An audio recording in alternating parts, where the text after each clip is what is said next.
I found it by accident, tucked inside her wallet like a secret she thought was safe.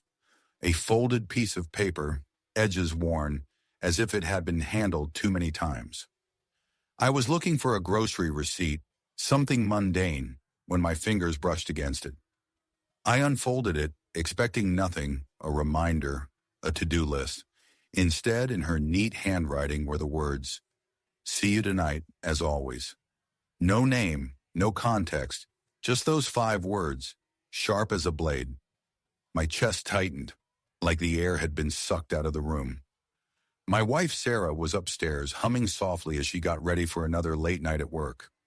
I stood there, frozen in our quiet kitchen, the note burning in my hand. I didn't confront her. Not then.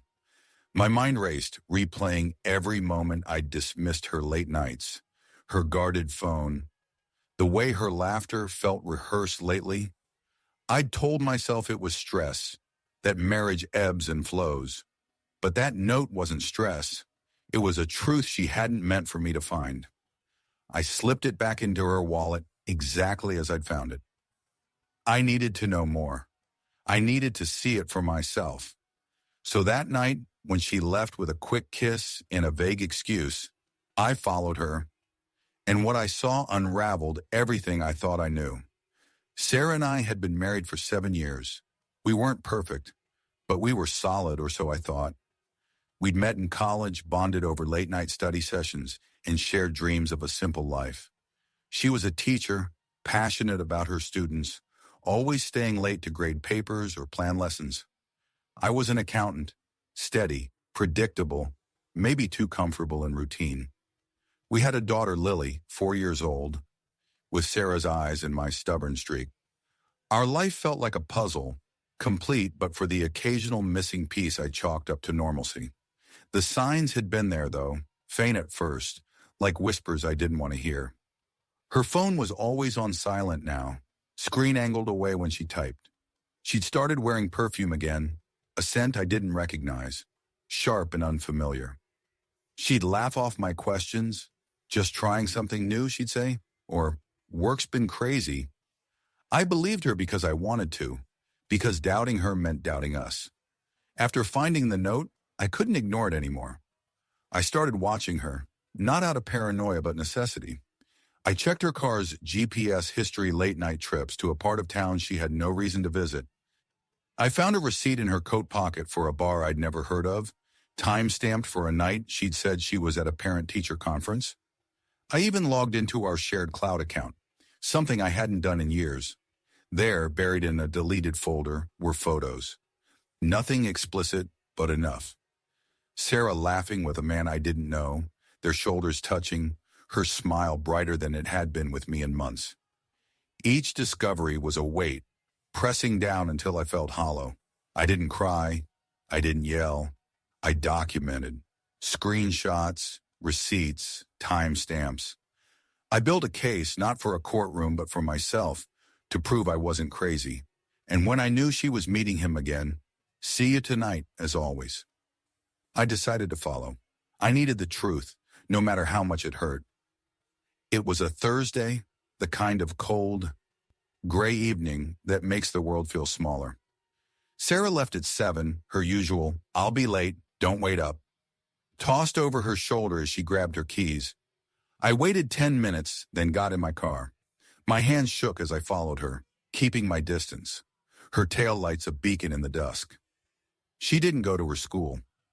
She drove to a quiet street downtown, parked outside a dimly lit bar called The Anchor. I parked across the street, my heart pounding so loud I thought she'd hear it. She stepped out, her coat pulled tight, and walked inside. I waited, 5 minutes, 10, my breath fogging the window. Then I saw him, a man tall in a leather jacket, slipping into the bar like he belonged there. I didn't know his face, but I knew his walk, confident, too comfortable. I waited another minute, then followed. Inside, the bar was warm, crowded, the hum of voices blending with soft jazz. I spotted them in a corner booth, tucked away like they owned the shadows. Sarah's hand rested on his arm, her laugh soft but real, not the practiced one she gave me. He leaned in, whispered something, and she smiled. A smile I hadn't seen in years. My stomach turned, but I didn't move. I pulled out my phone, snapped a photo, the flash off, the image grainy but clear enough. Proof. I could have stormed over, made a scene, let the anger spill. But I didn't. I stood there, invisible in the crowd, watching my marriage dissolve in a corner booth. Then I left, the note's words echoing in my head. See you tonight, as always. Always. How long had this been her life? How long had I been the fool? I went home, waited. When she came back at midnight, smelling of that sharp perfume, I played my part. Good day, I asked, my voice calm. She nodded, kissed my cheek, said she was tired. I smiled, said good night. But inside I was planning. The truth was mine now, and I'd use it. The next week I acted, not with shouting or accusations, but with precision. I printed the photo, the receipts, the GPS logs, and left them on the kitchen table, the note from her wallet on top. When Sarah came home, I was in the living room, Lily asleep upstairs. She saw the pile, froze, her face draining of color. What's this? She asked, her voice barely a whisper. Proof, I said, my tone even. You've been meeting him. As always. She tried to explain, her words tripping over each other. It's not serious. It was a mistake. I love you. But her eyes betrayed her. Guilt, not remorse. I didn't argue. I didn't need to. I handed her a folder with divorce papers I'd had drawn up that morning.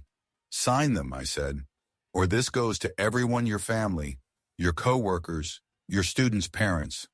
She signed, her hands shaking. I didn't feel triumph, just relief, like I'd finally exhaled after holding my breath too long. I moved out, took Lily, started over. Sarah sent letters, called, pleaded for forgiveness. I didn't respond. Some betrayals don't deserve answers. The truth taught me something. Love isn't enough if it's built on lies. I'd been blind, not because I couldn't see, but because I didn't want to. Now I see clearly. I'm rebuilding, for me, for Lily. Therapy helped learning to trust my instincts, to recognize the signs I'd ignored. Revenge wasn't loud, it was quiet, final. The sound of a door closing on a life that no longer fit. Sarah's still out there, living with the weight of her choices. I don't wish her pain, but I don't carry it for her anymore. I look at Lily, at myself, and I know we're enough. The truth set me free, not because it was easy, but because it was mine. Thanks for watching. If this story resonated, hit like, share, and drop a comment. Subscribe to our channel for more stories that peel back the lies and reveal the strength within. Stay true, stay strong, and I'll see you in the next one.